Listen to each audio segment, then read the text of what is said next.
وہ دن خاموشی سے طلوع ہوا تھا، مگر اس کی شام نے تاریخ کا لہجہ بدل دیا۔ مدینہ کی گلیوں سے ایک جماعت نکلی تھی، سامان کم تھا، ارادے مکمل تھے۔ منزل ایک قافلہ بتایا گیا تھا، مگر راستے ایک ایسے میدان کی طرف جا رہے تھے جہاں صرف تلواریں نہیں ٹکرانی تھی، عہد بھی آزمائے جانے تھے۔ رمضان کی 8 تاریخ تھی، سن 2 ہجری۔ زمین کو معلوم نہ تھا کہ اس کے سینے پر ایک فیصلہ ثبت ہونے والا ہے۔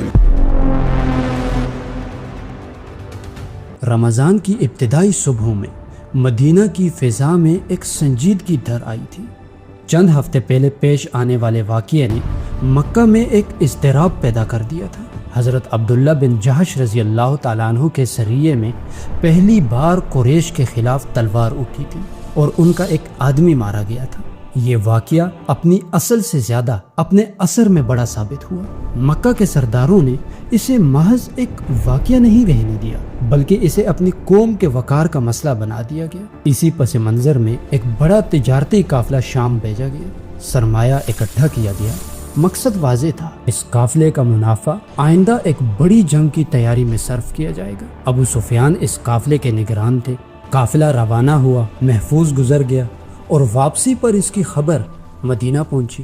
مدینہ میں یہ اطلاع خاموشی سے نہیں لی گئی۔ رسول اللہ صلی اللہ علیہ وسلم کو معلوم ہوا کہ قافلہ واپس لوٹ رہا ہے۔ یہ وہ لمحہ تھا کہ فیصلہ انتظار کا نہیں تھا۔ 8 رمضان سن 2 ہجری رسول اللہ صلی اللہ علیہ وسلم نے اعلان عام نہیں کیا۔ جو فوری میسر تھے وہی جمع ہوئے۔ مہاجرین اور انصار کے وہ افراد جو اس وقت موجود تھے تیار ہو گئے۔ کوئی باقاعدہ جنگی مظاہرہ نہ تھا اور نہ طویل تیاری تھی۔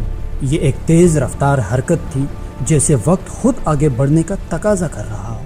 تعداد گنی گئی 313۔ سواریوں کا حال دیکھا گیا تو صرف 2 گھوڑے اور 70 اونٹ، ایک اونٹ پر 3 آدمی باری باری سوار ہونے والے تھے۔ یہ منظر کسی شاہانہ لشکر کا نہیں تھا، بلکہ ایک منظم مگر محدود وسائل رکھنے والی جماعت کا تھا، جو اپنے مقصد میں واضح تھی۔ مدینہ کے دروازے پیچھے رہ گئے، سامنے راستہ تھا اور اس راستے کے اختتام پر ایک وادی جس کا نام تھا بدر۔ ابھی کسی کو معلوم نہ تھا کہ منزل صرف ایک قافلہ نہیں رہے گی، راستہ ایک ایسے تصادم کی طرف جا رہا تھا جس میں سرمایہ کاری، طاقت اور تعداد کے پیمانے ازسرنو متعین ہونے والے تھے۔ مدینہ سے یہ روانگی خاموش تھی، مگر اس کے اثرات دور دور تک سنائی دینے والے تھے۔